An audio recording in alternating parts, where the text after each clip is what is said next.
चाहूंगा मुझे सिर्फ 2 मिनट का समय दिया जाए।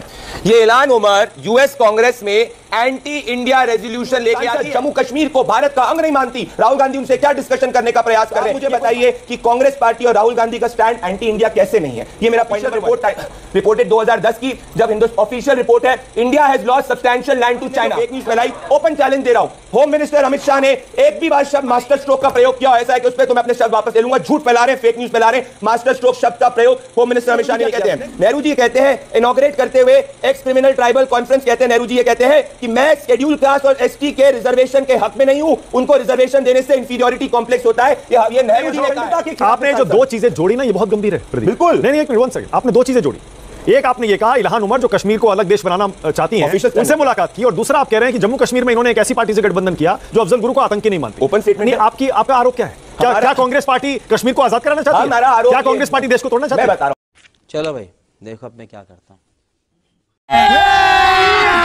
अभी मजा आएगा ना भिड़ो। और आलोक शर्मा, देखिए इत्तेफाक है कि खुद पंजाब के प्रभारी हैं, राष्ट्रीय सचिव हैं, और पंजाब से जुड़ा राहुल गांधी का बयान, सिखों से जुड़ा राहुल गांधी का बयान बीजेपी को बिल्कुल पसंद नहीं आ रहा। देश भर में उस पर बहस हो रही है। यहां समाजवादी पार्टी से राजकुमार भाटी स्टूडियो में आ गए, AK वाजपेयी अभी आ रहे हैं LJPR से, MH खान मेरे साथ जुड़ेंगे, BSP के नेता हैं, और आशुतोष भी हैं आज, वरिष्ठ पत्रकार हैं, राजनीतिक विश्लेषक। आप सभी का स्वागत।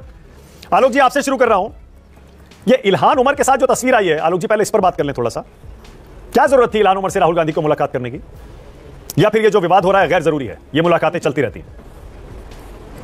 देखिए, मुझे लगता है कि अमेरिका की सांसद का हमारे आंतरिक मामलों में या हमारी विदेश नीति में उनका क्या विचार है, इससे हमें कोई लेना देना नहीं है। मगर क्यों? अगर राहुल गांधी जी वहाँ गए हैं एक सांसद के तौर पर, तमाम लोग मिलते हैं। अब मैं 4-5 नाम बताता हूँ आपको। जो बाइडन से तो मोदी साहब भी मिले होंगे, और जो बाइडन 4 साल राष्ट्रपति रहे। जो बाइडन का जो मैनिफेस्टो था अपना, जो उसका घोषणा पत्र कहिए या जो भी हम उसको जिस भी भाषा में कहें, उस पर किसी को पता जम्मू कश्मीर के ऊपर उनका क्या व्यू था? नहीं। नमस्ते ट्रंप के बाद 2 पेज 2.5 पेज उनके पूरे उसमें ये थे कि जम्मू कश्मीर का क्या होना चाहिए, कैसे होना चाहिए, वो किसका हिस्सा है। तो क्या जो बाइडन से हमारे लोग नहीं मिले? जिनपिंग हमारा बहुत अच्छा दोस्त है क्या? उसको जब यहाँ झूला वूला झुलाया, और उसके बाद भी मोदी जी हुए, गए, मिले, और तमाम चीज़ें हुई, नारियल का पानी पिलाया, और फिर उसके बाद डोकलाम हुआ। आज चाइना इतनी बड़े भूभाग पर हमारे पर कब्जा करके बैठा है, तो क्या हमने चाइना से सारे रिलेशंस खत्म कर दिए हैं? यही नहीं, अभी और सुनिए। क्या पाकिस्तान एम्बेसी जो यहाँ पर है उसको हमने बंद कर दिया है? पाकिस्तान में जाकर कौन कौन किस किस से मिला? क्या नवाज शरीफ हमारे दोस्त थे क्या? नवाज शरीफ का जम्मू कश्मीर के ऊपर क्या मानना था? मोदी जी तो बिना बुलाए पहुँच गए वहाँ पर। हमने कहा कि बिना बुलाए नहीं जाना चाहिए था। अटल बिहारी वाजपेयी बस में बैठकर चले गए। जनरल मुशर्रफ यहाँ आगरा आए, जनरल मुशर्रफ ने कारगिल कराया, ऐसा तो पूरा देश कहता है। और हम भी कहते हैं कि जितनी आतंकी घटनाएं हुई उसमें ISI और तमाम लोगों का बहुत बड़ा हाथ है। आज अमित शाह जी बताएं, ISI जांच करने पठानकोट में आई थी, तो क्या देश से अमित शाह जी माफ़ी मांगेंगे कि पठानकोट में जब वो ISI जांच करने आई, ISI के लोग, तो अमित शाह जी ने कहा ये मास्टर स्ट्रोक है। आप क्रोनोलॉजी समझ लीजिए। मैं समझता हूं कि देश के अंदर जब इस तरह की चीज़ें हुई, वहाँ पर जाते हैं, डेलीगेशन से तमाम लोग मिलते हैं। अगर वहाँ पर कोई उस कमरे में बैठा है, इसका मतलब नहीं है कि उसकी बातों का, उस सांसद जो हमारे विरोध में कहीं पर बात करती है कि हमने उनकी बातों का समर्थन कर दिया, इसका ये मतलब बिल्कुल नहीं है। लेकिन दिक्कत यह है कि एक कपटी राष्ट्रवाद और नकली हिंदुत्व, इन 2 घोड़ों पर 2 रथ पर सवार होकर बीजेपी आगे चलती है। ये बड़ी अच्छी बात कही आप। इसको राष्ट्रवाद नहीं कहते हैं कि अगर आप किसी से मिल भी लिए हैं तो उस पर सवाल उठाना शुरू कर दीजिए। कई महाराज ऐसा कहते हैं कि साहब उनके खिलाफ तो देशद्रोह का केस हो जाना चाहिए। जब जब राहुल गांधी जाते हैं विदेश में, बीजेपी उस तमाम चीज़ों को जिस रूप में लेती है वो पूरा देश देख रहा है। गिरिराज सिंह जी ने जिस तरह की आपत्तिजनक टिप्पणी ठीक है। और आलोक जी, मोदी जी ने क्या नहीं थोड़ा कहा ये सिखों पर जो राहुल गांधी का बयान है, इस पर भी आपके विचार हम जानना चाहेंगे। ये राहुल गांधी ने जो सिखों पर बयान दिया, क्या जरूरत थी इस बयान की? आप तो खुद पंजाब के राष्ट्रीय सचिव हैं। हाँ बोलिए।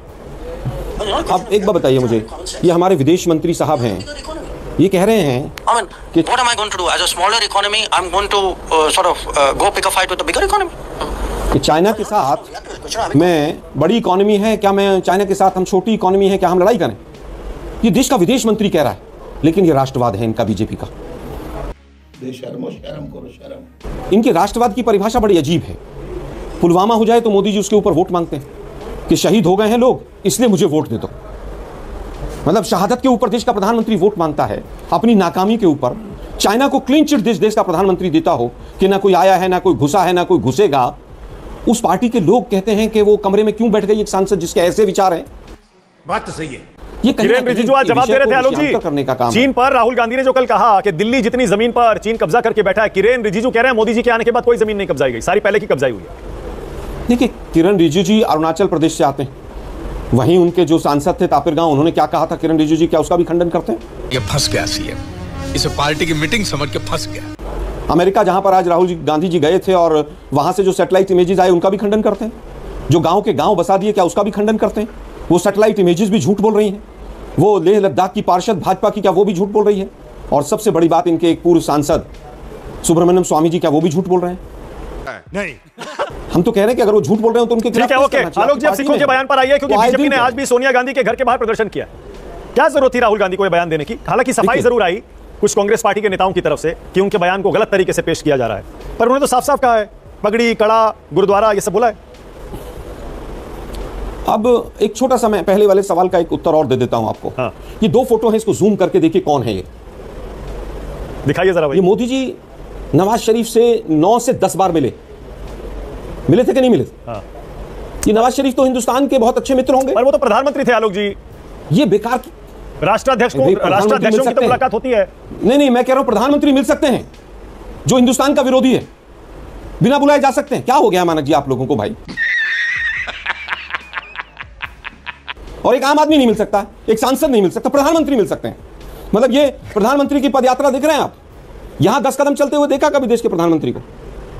और वहां नवाज शरीफ के साथ चल रहे हैं, पदयात्रा कर रहे हैं। कहां कर? अभी जवाब लेता हूं प्रदीप भंडारी से, लेकिन एक उसमें सिखों पे आप बार-बार क्यों बोलिए ना जरा आप बाकी बातों पे और देखिए एक बार, अरे सुनिए ना भाई, एक ये फोटो और देख लीजिए, ये न्यूज़ 24 के दर्शकों को दिखा दीजिए। ये नवाज शरीफ के साथ मोदी जी आलिंगन कर रहे हैं, अंतरंग आलिंगन लग रहा है मुझे बिल्कुल, कि जैसे बिछड़े दो भाई मिल गए हैं। ये नवाज शरीफ ने क्या क्या किया हमारे साथ और किस तरह से आईएसआई का दुरुपयोग हुआ। मैंने एकदम जूम करके आलोक जी करीब से दोनों फोटो दिखा दिए, बिल्कुल करीब से दिखा दिए। अब मेरे सवाल पर आइए और बताइए, ये पगड़ी, कड़ा, गुरुद्वारा, ये सब बोलने की क्या जरूरत थी? कौन सा सिख हिंदुस्तान में खड़े होकर कह देगा आज एक भी कि मुझे गुरुद्वारे जाने की परमिशन नहीं है, या मुझे डर है कि मेरा गुरुद्वारा जाना रोक दिया जाएगा, या मुझे पगड़ी और कड़े से रोक दिया जाएगा? मैं तुम्हें अभी समझाता हूं। देखिए, मुझे लगता है कि वेस्ट बंगाल के आईपीएस थे और वो सिख थे, आज भी सबसे वरिष्ठ पुलिस अधिकारी होता आईपीएस हिंदुस्तान में। आपको भी याद होगा वो फोटो भी, मैं अभी जब तक आपका शो खत्म होगा वो भी दिखा दूंगा। मैं भागता हुआ अपनी टेबल पर बैठा हूं कि किस तरह से एक आईपीएस अधिकारी कह रहा है कि मेरी ये पगड़ी है, टर्बन है, इसलिए आप मुझे आतंकवादी और खालिस्तानी कह रहे हैं।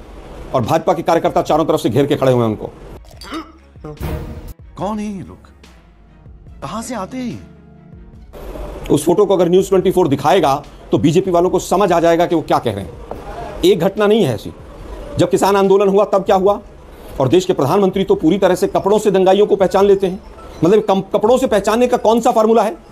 किस तरह से किसान आंदोलन में कौन कौन सी उपाधियां दी गई उनको, यह भी पूरे देश ने देखा है। मुझे लगता है कि इन सब चीजों के बाद भी अगर आप आंख पर चश्मा लगाकर बैठें कि हिंदुस्तान में जाति और धर्म के आधार पर भेदभाव नहीं होता है, भाषा के आधार पर भेदभाव नहीं होता है, तो मैं समझता हूं कि अपनी आंख पर कोई भी पट्टी बांध सकता है। ओके, प्रदीप भंडारी जवाब भेदभाव हमारे टाइम पे भी हुआ। ओके, साउथ एक्स में नॉर्थ ईस्ट की कुछ बच्चियां थी, उनके साथ दिक्कत हुई थी। ओके, मुझे याद है साउथ एक्स के अंदर जब हुआ था, हमें सबको दुख हुआ था। लेकिन ये अगर दिक्कत है तो हमने माना कि नहीं ये समस्या है, उस समस्या को दूर तो करना पड़ेगा ना। क्यों नहीं? ओके आलोक जी, एक मिनट और दे रहा हूं आपको। आलोक जी, 1 मिनट आपका, बोलिए। देखिए, मुझे लगता है पहली बात तो यह है कि बीजेपी से हमें ये जो इनका छद्म और कपटी राष्ट्रवाद है ये नहीं सीखना है। हमारा बलिदान और शहादत का राष्ट्रवाद है, हम उस पथ पर चलते आए हैं और आगे भी चलेंगे। जिन राहुल गांधी जी की बात आज तमाम लोग कर रहे हैं, बहुत से लोगों को तो यही नहीं पता होगा कि शहादत हिंदी में लिखा कैसे जाता है। गजब बेइज्जती है। 20 जवान गलवान में शहीद हुए थे और मोदी जी, ये शहादत की फोटो है, ये जो शहीद हुए थे जवान, और जब ही उसी समय पर मोदी जी किस तरह से कौन कौन से पोज में, मुद्राओं में फोटो दे रहे थे चीन से, क्या एक बार भी किसी भी रूप में कहीं पर भी कोई आलोचना हुई? मोदी जी ने क्लीन चिट दी। ये होता कपटी और फर्जी राष्ट्रवाद। अब बात आती है कि किस तरह से एनसी और पीडीपी की अफजल गुरु की बात आई। भाई, अफजल गुरु को फांसी किसने दी? कांग्रेस की सरकार में दी गई भाई। हमने तो उसका एक पेन जो था ना मानक जी, पेन, उसका चश्मा, उसका मफलर स्कार्फ, वो भी उसके परिवार को नहीं दिया हमने। और इन्होंने बुरहान वानी जैसे आतंकी, दुर्दांत आतंकियों की डेड बॉडी उनको दी और लाखों लोगों का वहां पर प्रोसेशन निकला। ये बिक गई है गवर्नमेंट, अब गवर्नमेंट में कुछ नहीं है। और पीडीपी के साथ 3.5 साल सरकार चलाई, जो पीडीपी अफजल गुरु को शहीद का दर्जा देती है। जिस पीडीपी ने ये कहा कि तिरंगा उठाने वाला नहीं मिलेगा, उसके 7 महीने बाद तक भी इन्होंने सरकार ओके, 1 मिनट प्रदीप भंडारी अब आपका। 50 साल तक श्यामा प्रसाद मुखर्जी के समय तक, 1 मिनट अंतिम बात कह रहा हूं, 1 मिनट अंतिम बात कह रहा हूं, श्यामा प्रसाद मुखर्जी 50 साल तक लड़ते रहे नेशनल कॉन्फ्रेंस के साथ, और आज जिस तरह अटल बिहारी वाजपेयी जी की सरकार आती है, पहली बार बाप बेटे दोनों मंत्री हो जाते हैं। ये कह रहे हैं फिर साहब हमने तोड़ लिया था फिर उनसे। अरे भाई, पीडीपी का स्टैंड आपको नहीं पता था क्या? पीडीपी के साथ कॉमन मिनिमम प्रोग्राम में पहले पेज पे तीसरा पॉइंट क्या था? प्रदीप भाई उस समय से जर्नलिस्ट थे, बीजेपी के रंग में इतने नहीं रंगे होंगे। क्या बढ़िया था गुरु। बोलिए। अरे भाई मुझे बोलने तो दीजिए भाई। मुझे केवल ये बताइए कि वो जो आडवाणी जी जिन्ना की मजार पे लोटपोट हुए थे, तो क्या बीजेपी पूरी जो है वो जिन्ना के विचारों से सहमत हो गई थी? नहीं। क्या बोल रहे हैं? मैं फिर कहता हूं, 1990 में जम्मू कश्मीर में नरसंहार हुआ, बीजेपी और जनता दल की सरकार थी। उसके बाद 1990 के बाद, एक मिनट अब देखिए मेरी बात पूरी होने दीजिए। अटल बिहारी वाजपेयी गए, आलोक जी मैं सिर्फ एक मिनट सुनिए ना भाई। आडवाणी जी वरिष्ठ, थोड़ा सा मर्यादा के अंदर, वरिष्ठ नेता है, आप भी जानते हैं। अरे ये तो मर्यादा नहीं रख रहे हैं। जो हमारे पूर्व प्रधानमंत्री और स्वतंत्रता सेनानी रहे वो चले गए, इस देश को छोड़कर चले गए, इस जिंदगी को छोड़कर चले गए, उनके लिए मर्यादा नहीं रख रहे हैं। मैंने तो लोटपोट ही कहा है केवल, और ये तो बीजेपी के एक नेता की शब्दावली है, मेरी नहीं है, एक आरएसएस के नेता की भी शब्दावली है। कहोगे तो कभी फुर्सत में नाम भी बता दूंगा। नॉर्थ एवेन्यू में रहते हैं आजकल, गुजरात से थोड़ा सा बाहर किया हुआ उनको। तू समझा? हाँ। नहीं तू समझा नहीं। वापस आता हूं, 1990 के बाद अटल बिहारी वाजपेयी गए, क्या वो अटल बिहारी वाजपेयी नवाज शरीफ से सहमत थे हर चीज में? आगरा में आए और फिर बस में बैठकर गए, क्या आडवाणी जी गए, क्या वो सहमत थे? क्या मोदी जी नवाज शरीफ से सहमत थे? मैं समझता हूं कि केवल और केवल ये बात का बतंगड़ बनाना, ना बीजेपी हिंदुस्तान है, ना बीजेपी की सरकार हिंदुस्तान है। ये बात खत्म, bye bye, tata, good bye, गया।